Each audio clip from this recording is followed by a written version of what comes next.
normal family? It's Thanksgiving, and I wanted to drop a video today that y'all could watch after you've ate and you're just sitting around. And I had a couple of short ones, so I thought that would be perfect. The bonus video today is going to be you're going to get two videos for one. So let's go ahead and get into it.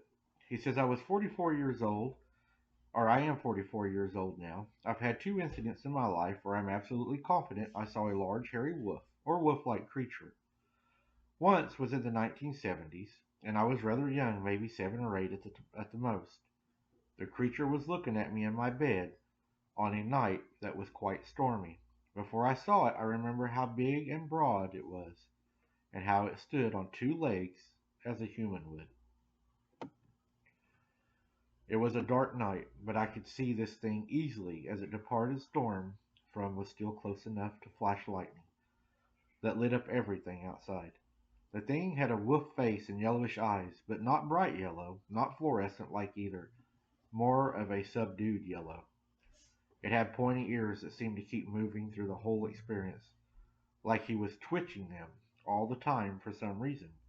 It never snarled, growled, howled, etc., but it looked at me. I was in bed trying to settle down and go back to sleep after the storm which rattled me as a kid. For some reason I felt like I had to look outside, and I turned over and sat up. I was not 20 feet from this thing, and separated only by a wrought iron door with its glass. I became terrified to the point I started yelling like mad. My grandmother and little sister were asleep in the bed, even closer to the door, but at an angle they could not sit up and see what I saw. I was literally scared out of my wits. I started screaming, and quickly my grandmother woke up, turned on a lamp, then came over to me quickly, of course, and she asked what was wrong. I was staring at the lining, and I could only point toward it. I could not speak a word when I pointed. It started stepping back away from the door as my grandfather looked to see what had scared me. And I messed up at the first, guys. He's 44 now, just to reiterate that.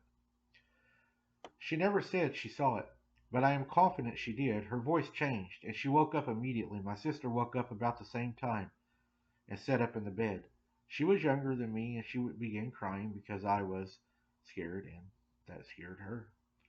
I saw the thing turn and move away, not at a fast pace, just stepped away and faded into the darkness. This was so scary, and later on, after talking to my grandmother a few nights later, she admitted that she had saw the creature.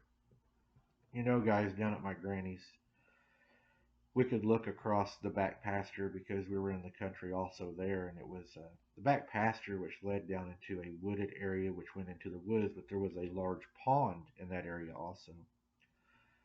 But when the storms were coming, and you could see the lightning flashing from far away, hear the thunder coming across the hills, you always knew that night was going to be a bad night. For some reason, the stronger the storms were, the more it rained, the worse it was outside, the worse the creature would always be at my granny's. You would think that on a bad stormy night they would be tucked away somewhere warm and dry in their dens or holes or caves or wherever they come from, the pits of hell. But they were more active at night. Maybe it was to cover their smell and the sound of them walking. I'm not sure. But on a snowy night, you could always bet that it would be quiet because they would never hardly show up in the snow. It was very rare. It would happen, but it was not near as rare. I have another encounter, guys. He says, when the story took place, I was around 10, so the memories might be a little fuzzy. This happened when I was in the 5th or 6th grade. Me and my two friends, who we'll call Shay and Dan, all wanted to go camping really badly. After months of begging, our parents finally agreed and would be camping somewhere in New Jersey. We drove there and got to the woods. These woods were huge and in the middle of nowhere. The last signs of civilization were an old highway. We found a campsite and set up to camp. Everything was going well until me, Shay, and Dan wanted to go explore the woods. We were stupid 10-year-olds and didn't know the dangers. After some convincing, our parents let us go. At first it was pretty cool, even saw a raccoon family, but then it started becoming dark. We decided to head back, but it got dark quick. Everything looked the same. We didn't have flashlights, but they were cheap. Or we did have flashlights, but they were cheap, and they were not very good. After a while of walking, we found this old clearing. We sat down on some rocks, and that's when we saw it. Around 10 feet from us, there was this figure. It was furry, and at first I thought it was a black bear since it was standing on its hind legs. But no, its head was extremely canine, its fur was blackish, and its eyes a piercing yellow. We bolted out of there screaming. I didn't get that good of a look, but I remember its eyes and face to this day. We ran and eventually found a camp again. Our mom swarmed us, hugging us and scolding us for taking so long. We didn't tell them what we saw, just said we seen a bear when they asked why we looked so terrified. To this day, I haven't told anybody about it. It took me a while to write this story down.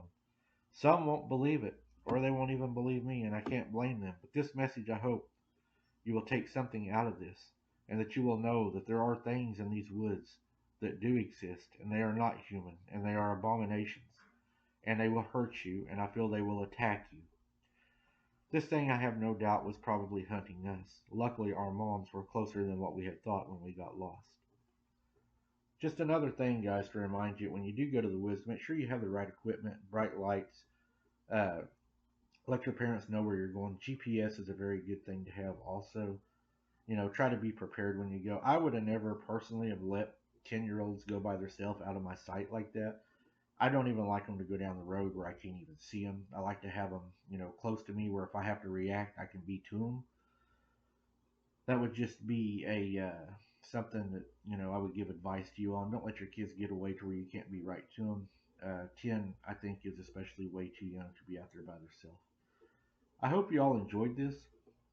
I want to wish each and every one of you a happy Thanksgiving to you and your families. I hope that you all have a great day full of joy and blessings, and another year full of blessings and joy until the next Thanksgiving when we can share it together.